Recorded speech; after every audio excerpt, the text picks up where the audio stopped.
getting the right expert was the difference for me as a consultant between leaving the office at 7 or 8 or 1 or 2 a.m. We saw the opportunity to start a firm together that would be focused on getting that right expert at the right time.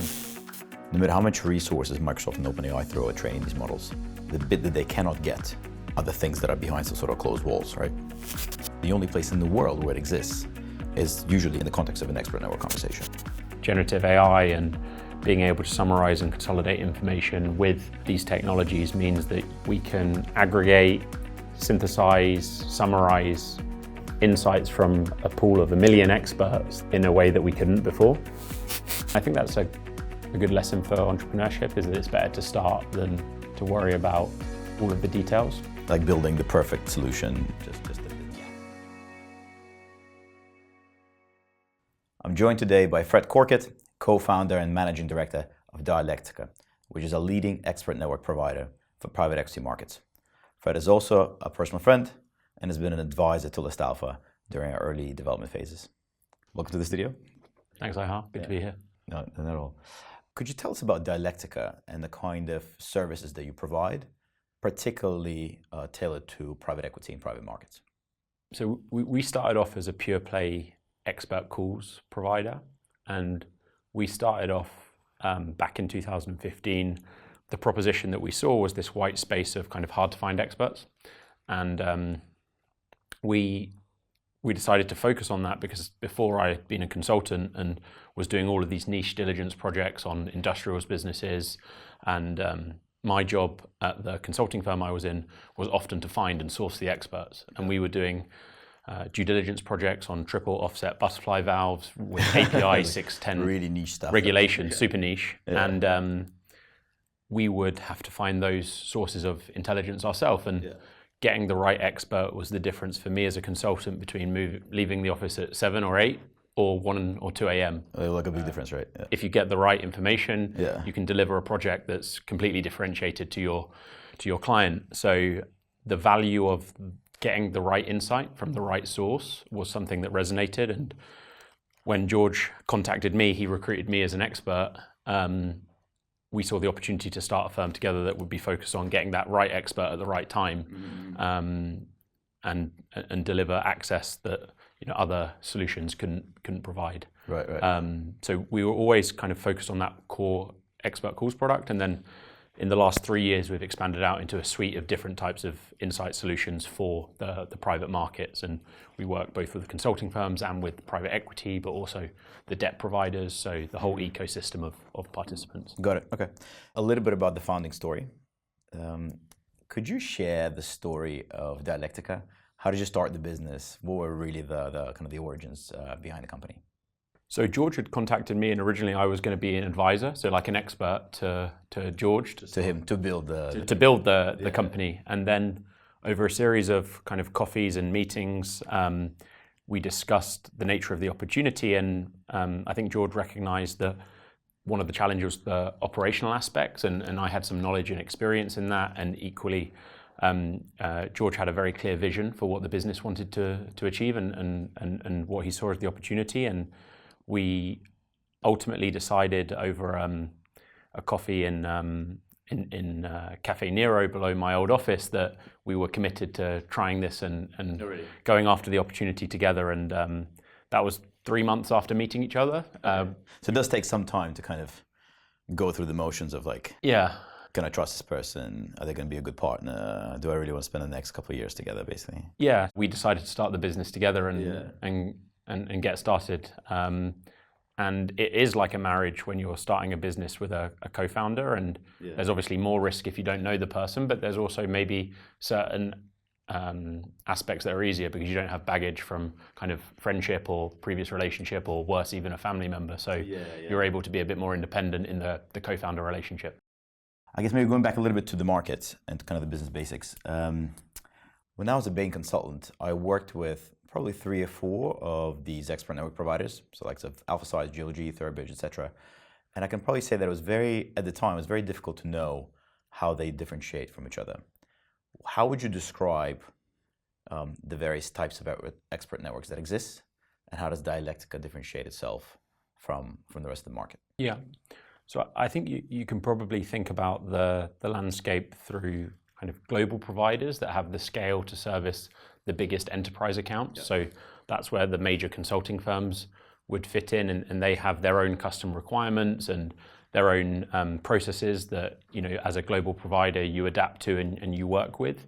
But the market has a broad range of other client groups that some of the more niche providers provide. So you have some country-specific players that address more local markets or different client groups.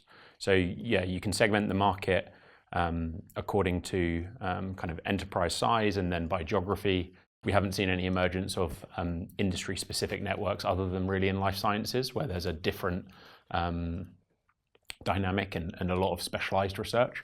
So most of the global players will have those enterprise relationships and work across industries and sectors. And then you have some niche country-specific players and some players in life sciences. Yeah. Does the private equity angle, is there a way to slice kind of the top 5, top 10? Like if you did George Lee Thurber, Alpha Sites, Dialectica, whatever, Percipient, etc., but just looking at private equity due diligence, is one bigger than the other, or are they all kind of roughly the same size as the overall total size of the business? So I think the biggest players in private equity will be the GLG and Alpha Sites would be the two largest, both in Europe and in North America.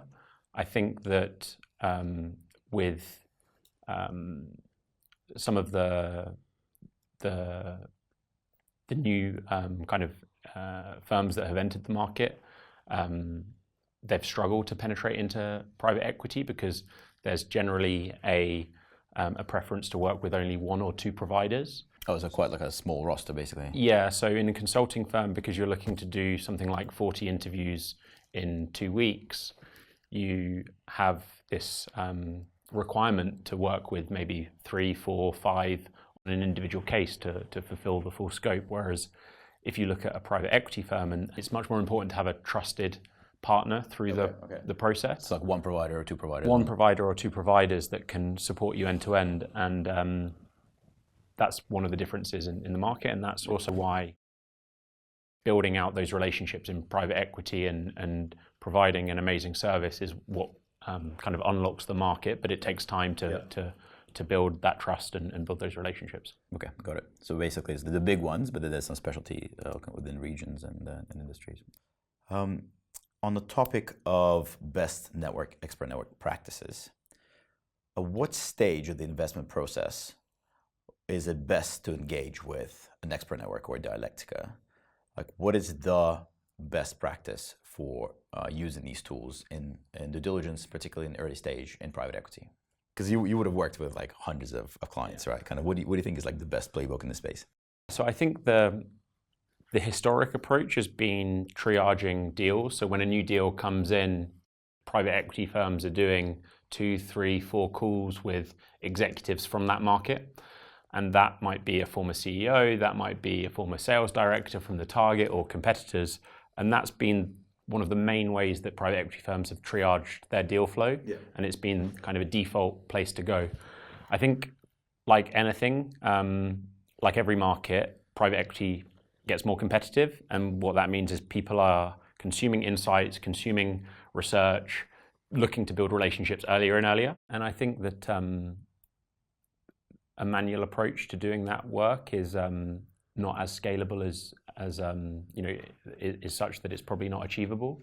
And I think generative AI and being able to summarize and consolidate information with these technologies means that you can, as a research provider, actually search and curate publicly available content, combine it with expert insights to do these types of thematic maps a lot faster.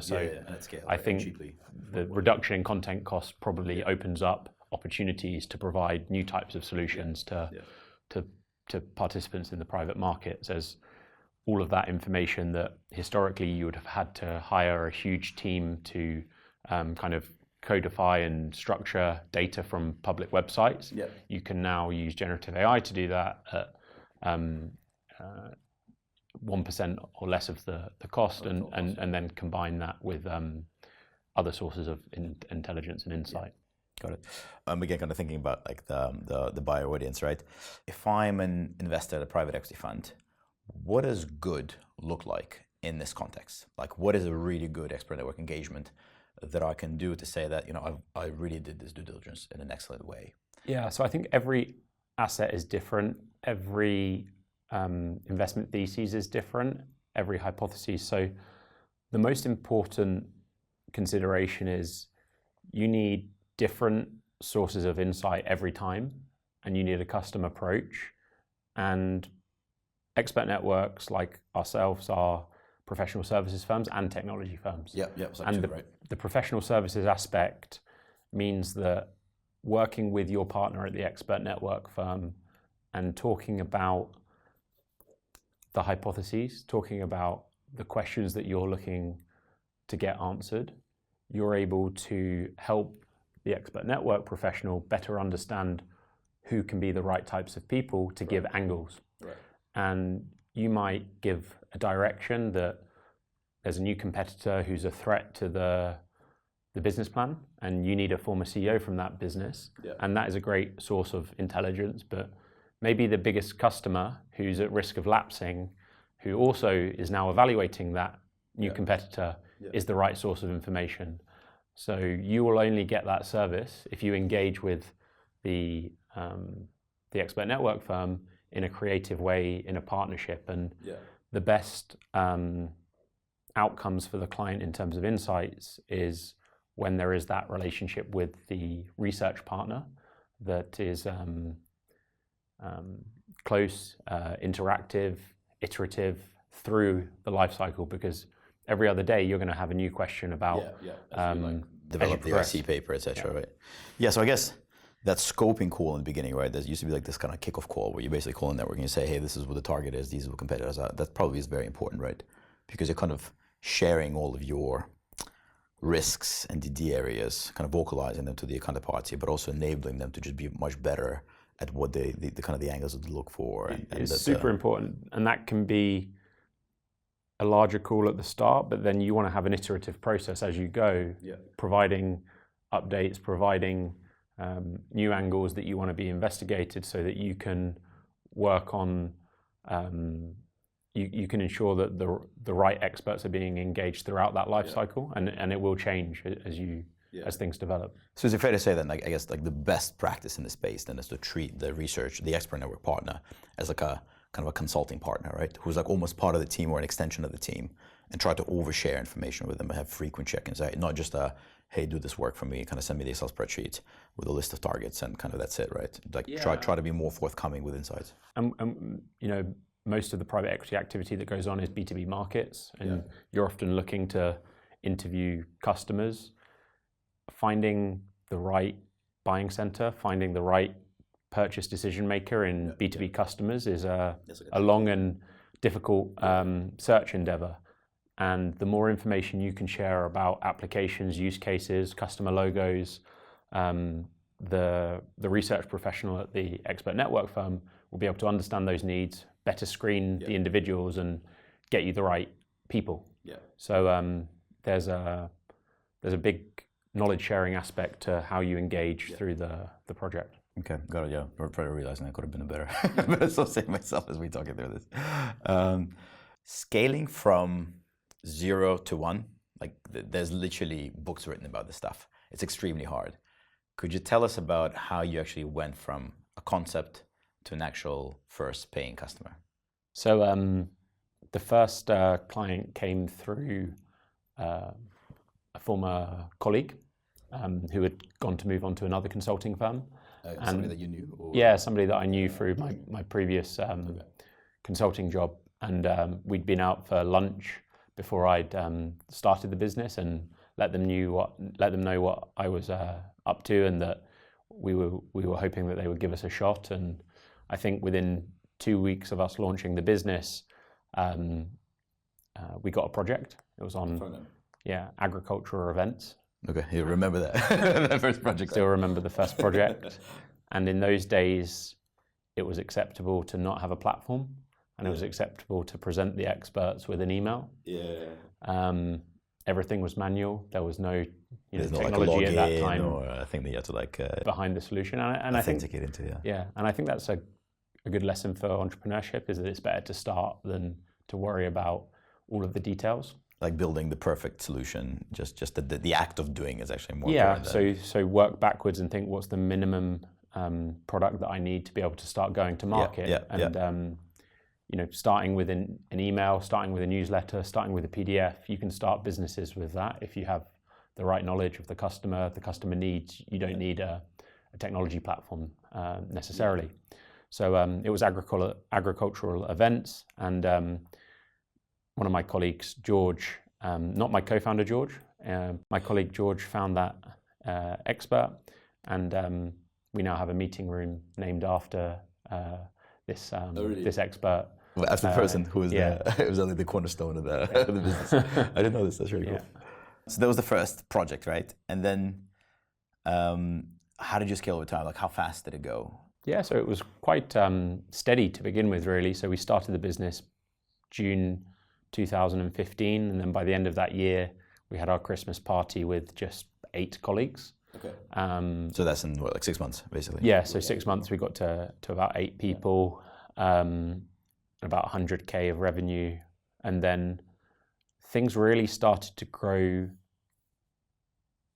exponentially from January, February, and I remember that year, 2016, started very slowly, and we then managed to sign up one of the larger consulting firms in Europe, and we gave some kind of promotion discounting on incentivizing a bunch of projects to come through to us, and then at the time with 8 colleagues or so, suddenly there was a wave, and plenty of late nights, plenty of hard work, but then the following year we managed to get up to 20 or 30 people. So we really kind of put the foot on the pedal a little bit in that year, and then steadily doubling every year. And if you double every year, you can reach big numbers. Yeah, it's like that geometric growth, right? Got it. And so that was in 2015, and that's so about nine years ago is basically when it kind of started. Yeah. Got it. And how how difficult is it to grow that fast, right? Because I'm assuming when you kind of start a business from scratch, like you're kind of being challenged across everything: operations, HR, finance, all these things you didn't really know were problems. All of a sudden, yeah, and I think we inhibited the growth of the business for a while as well, in that we have always been a self-funded business, so we have always had a constrained approach to investing capital and not taking on too much risk. Which I think is also good because it forces you to be disciplined. It forces you to be thrifty and test and learn without having unlimited resources. But sometimes it can inhibit your growth, because when you've got something that's working, sometimes you just need to lean into it and accelerate. Just hire a bit more people. Kind of spend more money on it. And I think the best example was around 2019. We obviously had product market fit. We were over 150 people.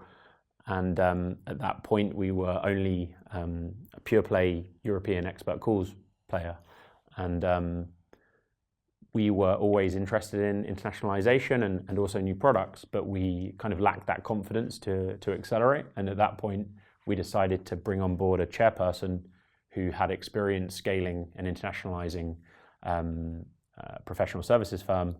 And Stephen, who came on board, really supported us in the strategy of how we can do that, how we can bring our experienced team on board with the challenge, and have people put up their hand to go and open up an office in Montreal and grow the business in the Americas. And we did that in March 2020. I was in Montreal, and then COVID came, and we were slightly delayed in being able to transfer the team to expand into the Americas market, but in the end, people transferred in September.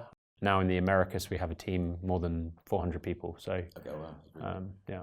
And if you don't mind, just whatever you're comfortable sharing, could you tell us how large is Dialectica today in terms of headcount or any financial metrics? Business is more than 1,000 people now, and this year we'll do well over 100 million of revenue. Wow, that's really impressive. And that's basically entirely like bootstrapped. So it's just been self-financed growth, and it's really been driven by doing a great job for enterprise clients, winning referrals, and growing the business through that kind of organic growth and doing a good job. And then people join new firms, people move to new offices within their existing firm, and you can grow the business without we have grown the business without a large business development team, just by having the best product and by providing great service. References and etc. Yeah. That's really impressive.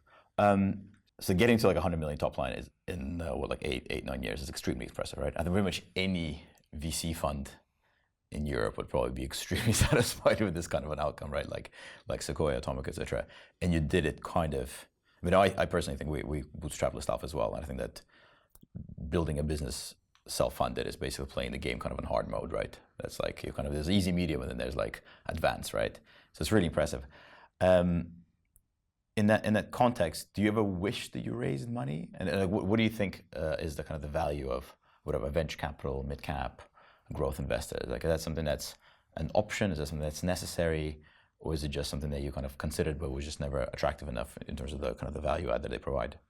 I think in our business model, and I'm sure there's other business models that are similar, capital in itself isn't enough of an answer, and it's just not necessary. Yeah, well, we had to build the research processes, the human capital capabilities in our business to scale.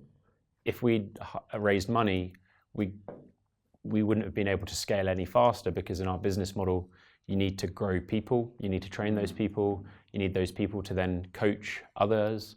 And so just throwing money into it doesn't really help you, right? Because you're not buying like buildings or doing capex or exactly building out massive bits of software or anything. So building the systems, the processes, the human capital, that is not enabled just by capital. It's enabled through the team that you grow and develop.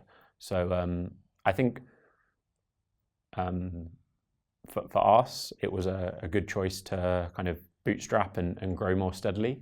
But for different business models, maybe there's obviously more capital intensity and needed, How I was actually going through the FT 1000 fastest growing companies in Europe list. I think you guys are there for a long time now, kind of in the rankings, and it's a really impressive list, right? Because I think in order to kind of stay on that list, you have to be again hitting that kind of geometric growth curve. I think the lowest ranked position is like 37 to 27% annual CAGR, right? So you kind of have to keep like doubling the business, etc. And you've been there for a while.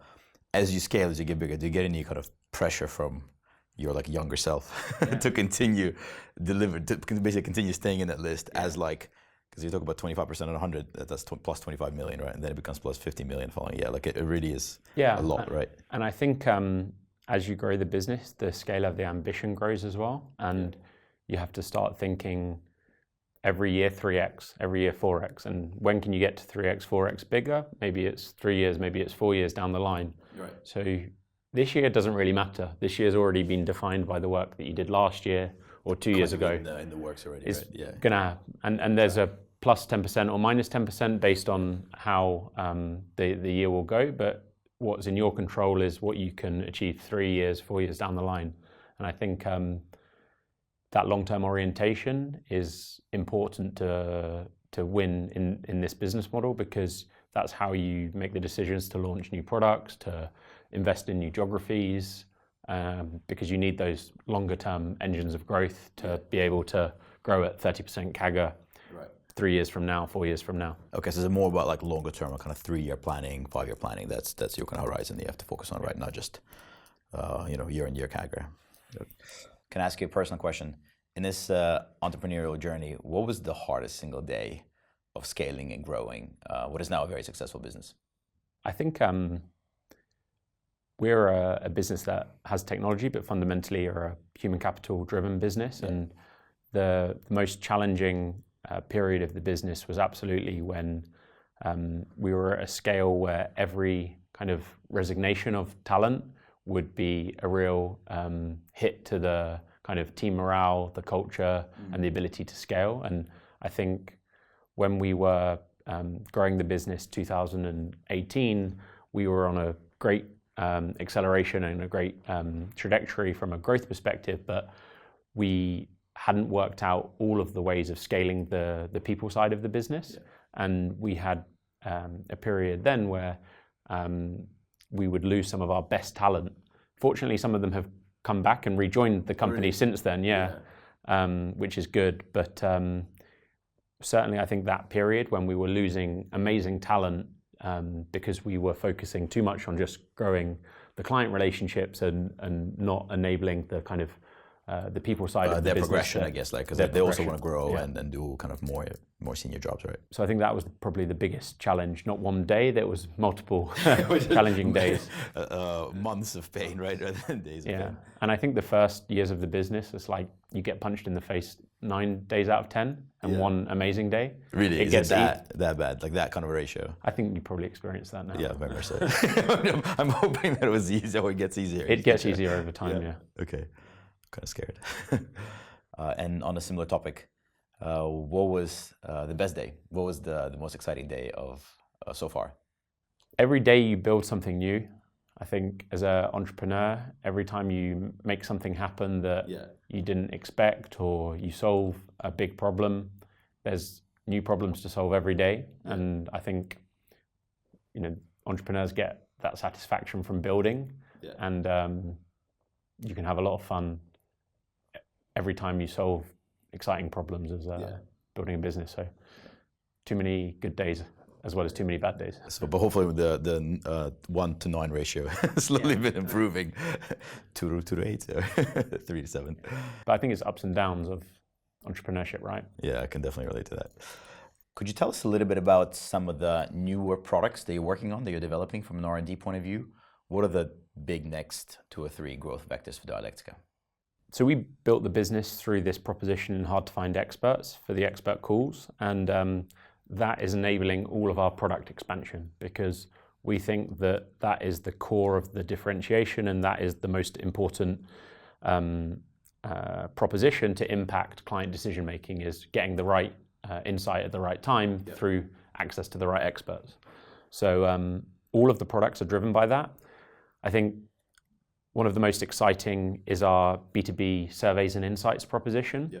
We saw that in the B2C surveys world, you've got a market size of about 35 billion. You've got companies like GfK, Kantar that are built around providing insights for FMCG companies, consumer-facing industries, and you've got that huge kind of ecosystem of players in that space. And then when you look at the B2B survey market, it's 5%, 1% of the same market size. And why doesn't that market exist? Because if you think about the contribution to the economy, there's still invested capital is probably higher in B2B than in B2C. Contribution to the economy, to GDP. So why is there not an insights ecosystem for B2B? And our view is that it's supply. So you don't have that ecosystem because when you're surveying consumers for a consumer goods product, it's very easy to get that sample because you can recruit that sample on Facebook ads or signing up to panels, and everyone can comment on whether they prefer Adidas or whether they prefer Nike. But not everyone can comment on an ERP software provider for chemicals businesses. Only the specific individuals that are purchasing that product can discuss that. So the insights market for B2B has been inhibited by supply, but as an expert calls provider that is specialized in the hard to find expert and building up that panel of unique hard to find experts, we're able to leverage that asset, which is our expert community, and not just interview them, but actually drive quantitative insights through B2B surveys and our insights reports product. And that is a very powerful tool that historically hasn't been used by consulting firms and private equity because they haven't been able to, because the supply side hasn't been there. And it's a completely different ecosystem and product to the B2C world. The reason is the custom recruitment, the custom screening, and the validation that this is the right respondent. And if you're diligencing a company with just 30 customers, you can run a B2B survey, but you only need 30N, but you need the right 30N. And that is the product that we're providing. So it's really a B2B survey proposition that allows you to get access to a representative sample of the customer, no matter how niche the B2B asset. And that's a bespoke solution that needs that custom recruitment, that custom screening, so you can make sure that you have the same quality of respondent that you would have in an expert interview, that you can have that through a survey and through quantitative insight. Yeah.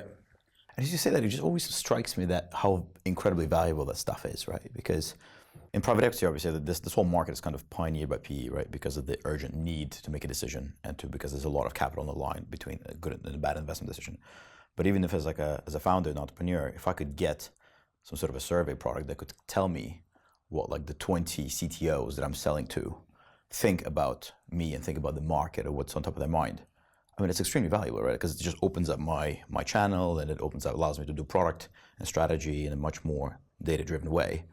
And I think very few people in the industry, even among large companies, right, like Walmart, whatever, Cisco, and Microsoft, are actually aware of the fact that you can actually use an expert network like Dialectica, right, to actually do some of these really, really very pointed insights for their product, right, for their services, right, and to steer the whole business a lot better. Yeah, and I think the first adopters have been private equity in kind of early stage diligence, in that they'll commission one of these surveys to answer the 5 key hypotheses that they have on a deal, and it's either we lean into it and accelerate, or we can kill the deal earlier.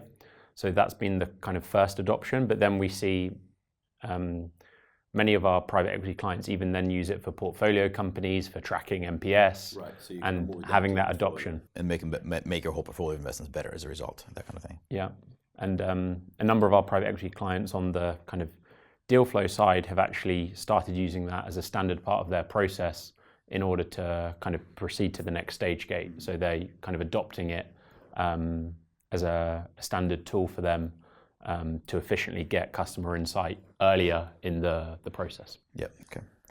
AI and GPT-based models are all the rage currently, right? They're really the biggest technological trend breakthrough that we've had in the past few years. How do you think that technology will be applied to the expert network markets, and what are the kind of insights and use cases that will be available in the next 5 years? Yeah, I think on the opportunity side of things, generative AI models are as good as the data that you feed in. Right. And to date, all of those models have been trained by the open web. And if you read Reddit, if you read the open web, there's interesting content, but there's a lot of there's a lot of lower quality yeah. content. I think with expert interviews and expert surveys, you have extremely high quality content. Yeah. And as an expert network firm, we have access to that pool of information. So we're able to interview our experts, to talk to them about what they know, the markets that they can discuss, the current insights in their industries. And that is proprietary data that you can then leverage in generative AI tooling. And what that means is we can aggregate, synthesize, summarize insights from a pool of 1 million experts that have insights across every industry, and then synthesize, summarize that in a way that we couldn't before, and then distribute that to clients. So I think that it will change the way that not just expert networks work, but more broadly how this ecosystem of business insights, business intelligence, market research in the world of B2B will operate. Yeah, and to me this is extremely exciting, right? Because as you said, no matter how much resources Microsoft and OpenAI throw at training these models, the bit that they cannot get are the things that are behind some sort of closed walls, right? And like New York Times has recently just drawn up a rule that say you cannot scrape this data, right? And they've kind of aggregated their insights and they will sell them off. But this stuff is a lot more potent, right? Because the summary of a CTO's life experience in purchasing web security gateways, for example, right? That just simply cannot be picked up on Reddit or in a New York Times article or anywhere else, right? And the only place in the world where it exists is usually in sort of really, really thoughtful Gartner report, but even that is quite shallow usually, right? Is usually in in the context of an expert network conversation, right? Yeah. Is when you're poking and you're digging into particularly what are the purchasing behaviors of the following 50 CTOs who work for large banks, right? Do you think that at some point in the future we'll get to kind of a stage where you can then train these models on those insights, and the models become actually more valuable than the experts themselves, right? Because you can see some sort of a being, in this example, let's say there's a CTO procurement GPT model, right? That knows everything about every single purchasing decision that's ever occurred in the data center. I mean, it'd be an extremely valuable thing, right? And it's constantly updated by being fed into more recent conversations that are having, right? As a result of these kind of expert due diligence calls happening. Do you think we'll ever get to that, or is that like 20 years away?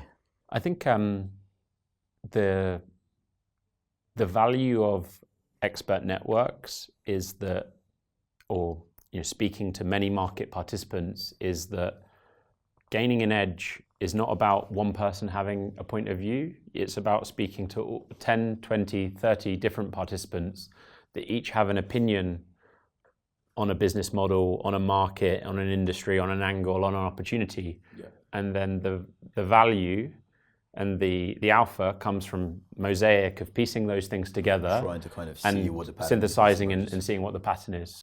Since starting ListAlpha, I've met with a lot of people who are in a similar position to what you described earlier, whether they have a good job, they work for an investment bank or a consultancy, and they're thinking about starting something, or they have an idea in mind, but they haven't yet made the jump. What kind of advice could you give them in actually making that commitment and taking the next step? Yeah, I think it comes down to perception of risk. And if you're a professionally successful private equity investor or successful as a strategy consultant, you've done a great job to build a career in a very competitive industry. And perception of risk is important because you should have the confidence that if you're able to get that job and grow and develop in your career to get to the position where you are, there's no harm in starting on an entrepreneurial journey, starting for 6 months, 12 months, seeing if you can make something happen. And then if it doesn't work out, you've actually learned so much along the way. You've made your CV more valuable. Right. You've got more diverse experiences. You've learned a lot along the way, and you don't have any risks to go back to the career that you had before. So actually, the bigger risk is to not take that chance, to consider the opportunity cost of not taking that leap. And that's the case if the business is successful, or even if it isn't successful, you're going to go back to that career or another career and be more successful because of the pain that you put yourself through as a entrepreneur. Yeah. So you should consider all the elements of risk in how you're coming to a decision about whether to. So basically, try to act. Basically, be wary of the lack of action, right? Which is kind of the status quo, which is continuation of your current job and not having the chance to build these things.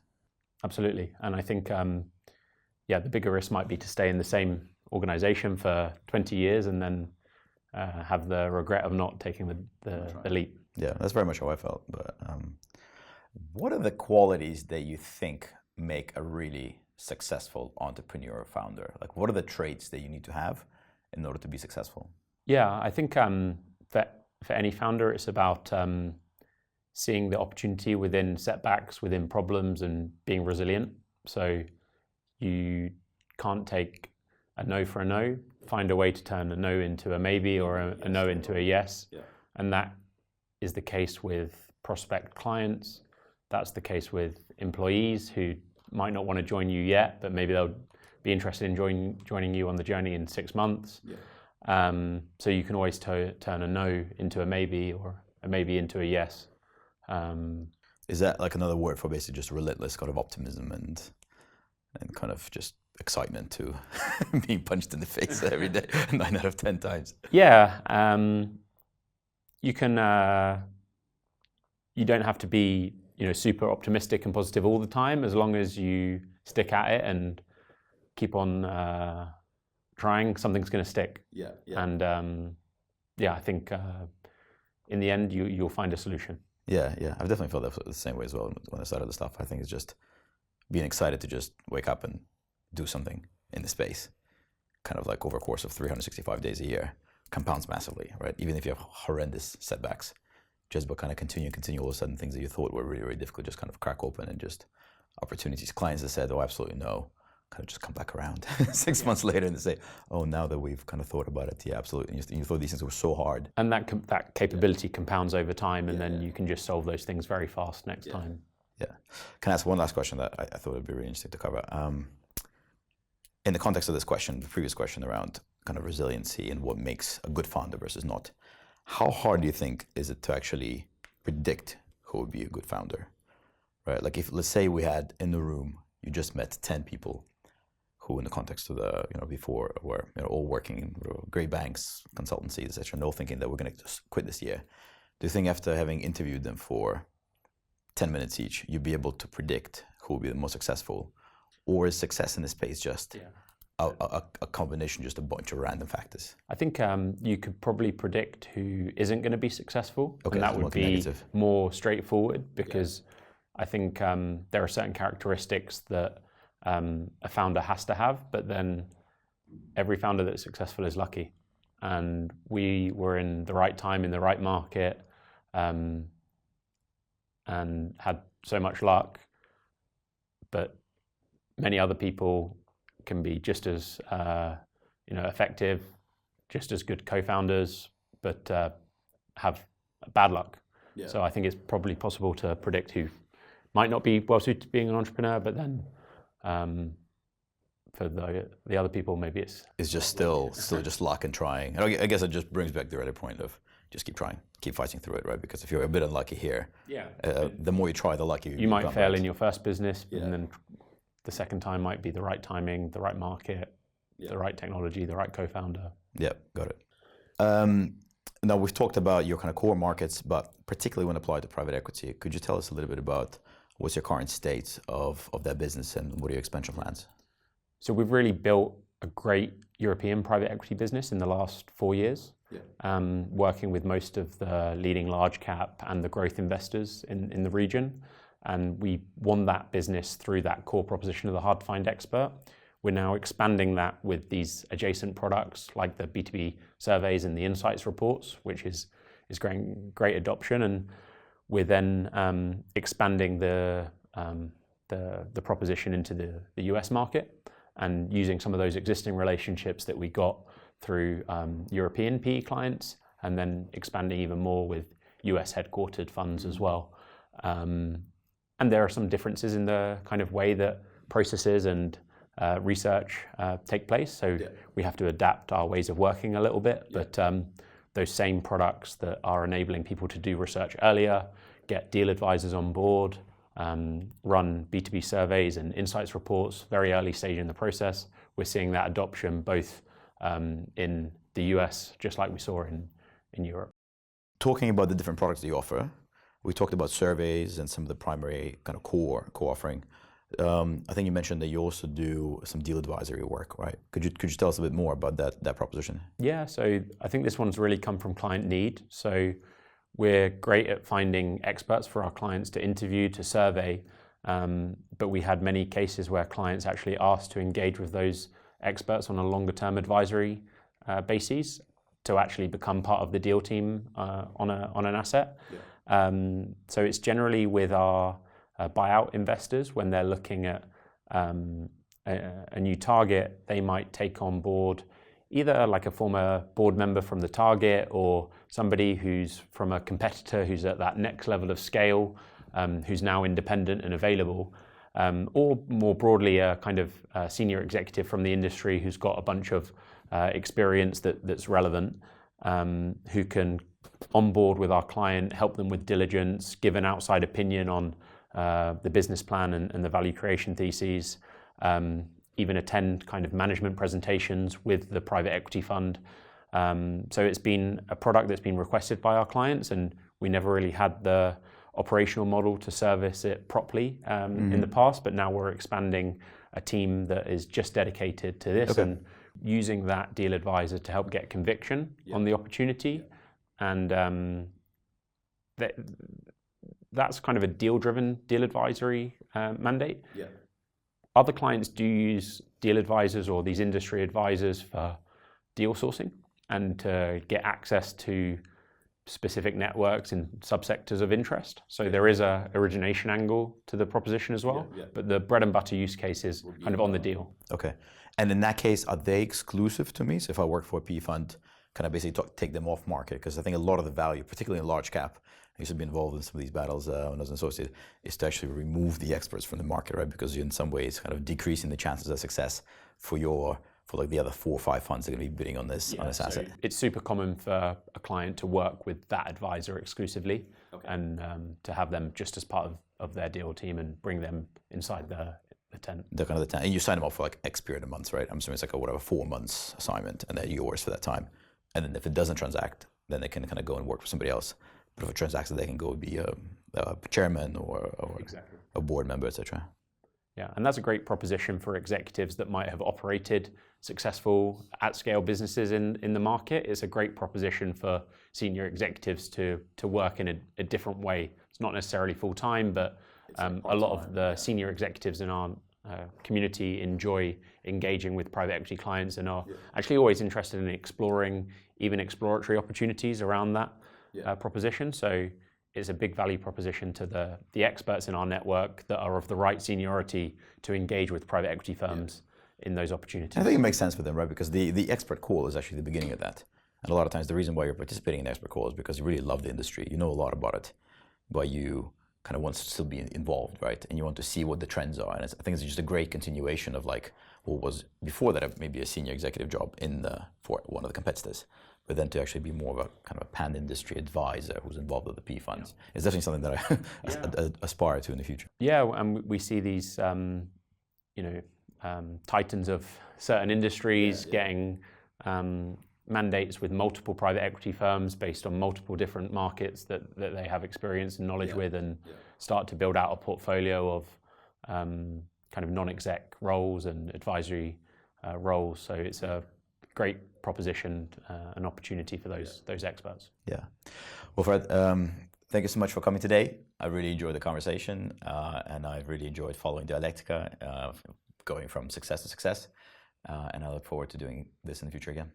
Thank you, Ihar. It's an exciting time for ListAlpha, exciting time for Dialectica and the broader industry. So it's good to chat about it, and looking forward to the next discussion.